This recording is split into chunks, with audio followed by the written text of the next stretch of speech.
Hi there, welcome in. This presentation is brought to you by the Business Launch Code and Business Formation Secrets. It's powered by my law firm, the Kurt Becker Law Firm. We help entrepreneurs, business owners, real estate investors start and legally protect their business so that you and they can scale with confidence and grow at the rate that you wish to. So in this presentation, where I put together an entry-level real estate investment wholesale course. I'm calling it a course. In this presentation, it's more of a mini course, but I don't like the word course. I would prefer to call it a sort of a consulting slash membership relationship because, for starters, going back to the fundamentals here and the essentials will do nothing but make you a better negotiator, better with contracts, a better communicator. And this is something that's ongoing. And that is what we choose to do, what we prefer to do with all of our clients is have an ongoing relationship where it's educational, it's informative, but there's a more of a business ongoing relationship. Now, in this presentation, I'm going to cover 6 modules.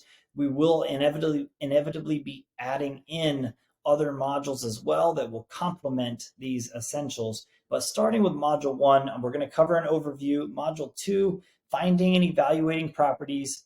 Module 3, the purchase contract, and what are those essential terms that you should be paying attention to in that purchase and sale contract.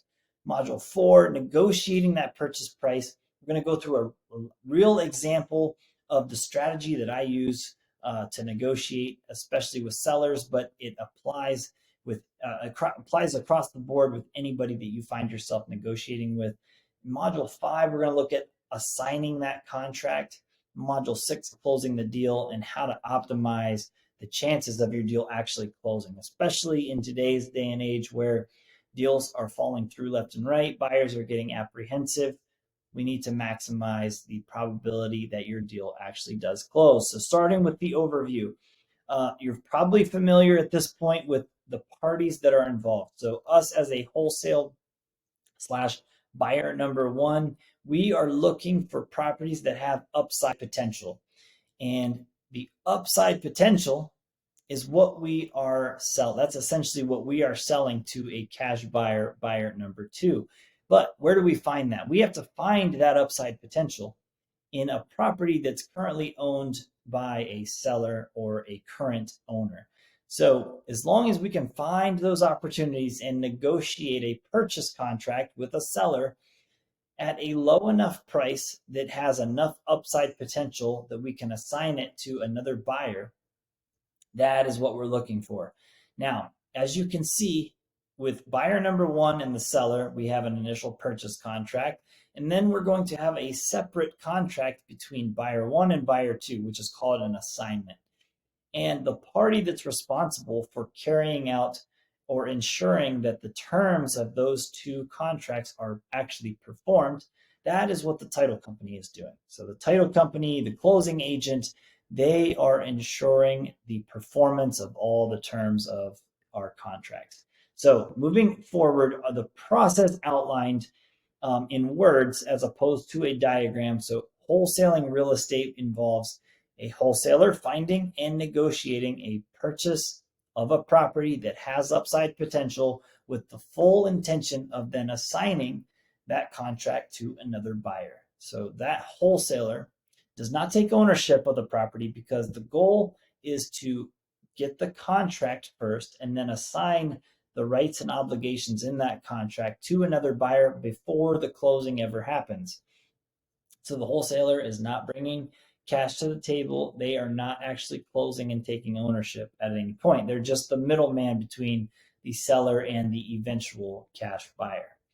Then at the closing, that wholesaler collects what's called an assignment fee from the end buyer, the cash buyer, as compensation for bringing the deal to them. So this is what it looks like when it's all played out, where a property, we'll say, has an after repair value, which is represented by ARV. We'll say that ARV is 200,000. So we'll just, to make the easy round numbers here, we'll say that as a wholesaler, buyer 1, we will have a goal of executing a purchase and sale contract with the seller for around 100,000. That leaves a plenty of margin to then be able to assign that $100,000 purchase contract to a buyer number two. And that allows us to have some freedom and some flexibility to dictate our assignment fee, while also allowing us still enough room for that buyer to renovate the property, fix it up, and be able to sell it and have them also make a profit as well. So as you can see at that closing, the cash buyer number two will be bringing $100,000 to purchase the property. They will be bringing another $10,000 in the form of an assignment fee that will be dispersed to buyer number one. And so their total all in to make that purchase would be $110,000. Now, even though the purchase contract was for 100,000, they're going to be bringing 110 because they're compensating the wholesale buyer for bringing that deal to them. Now, the difference between 200,000 and 110,000, which is the all-in for buyer number two, that is the margin that buyer number two has to work with. So as long as they can renovate that property, fix it up, and as long as that all-in amount with renovation costs included is less than 200,000, they will be able to make a profit on the sale of that property. So that is what it looks like all played out from start to finish. And to cover some of the benefits of wholesaling real estate from the wholesaler's perspective, naturally we have a lower risk. So because the wholesaler does not take ownership of the property, the risk of holding onto a property and trying to sell it later is minimized. Maybe that wholesaler doesn't have the experience or the contracting experience to be able to flip that property themselves or fix it up themselves. And it's more advantageous for them to flip the contract or assign the contract to someone else with that skill set and still be able to be compensated. Now, they have lower risk generally because of point number two here. There's a lower capital investment. So a wholesaler generally does not have a large amount of capital at risk because they're not bringing that cash to the closing table.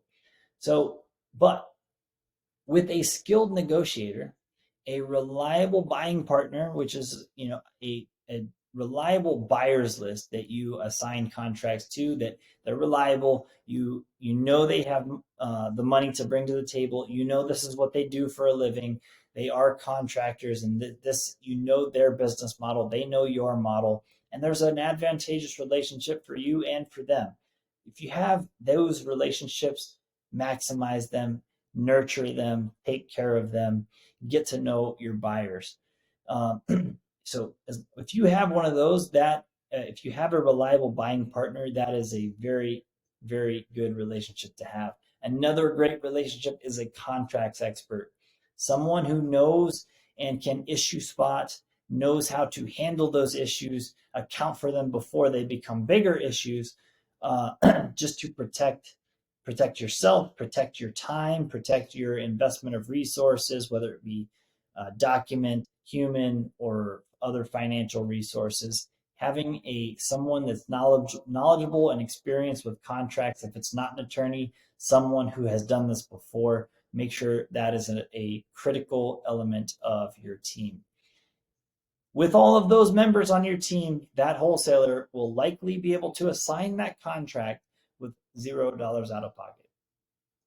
But time is of the essence because we need to make sure that we can get all that stuff done within a 30-day period, which is generally the time it takes to close a transaction.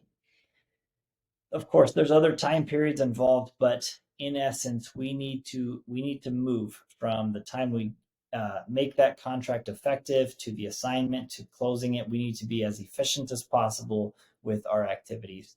Now, a lot of people like to call wholesaling a means to an end or a way to generate quick, quote unquote, quick profits. I don't like using those words to describe how wholesalers make money. I would prefer to say it's a way of triggering quick cash injections that can be used to give that wholesaler or that wholesale company more choices and more investment opportunities in the future. With enough deals in the pipeline, wholesaling can be a way to generate that substantial income with low overhead so that you can start looking into other opportunities, bigger deals, different types of deals, and where you can start to really, really focus on a niche, on a demographic area or a geographic area. But it all starts with generating some quick cash injections to allow you to scale.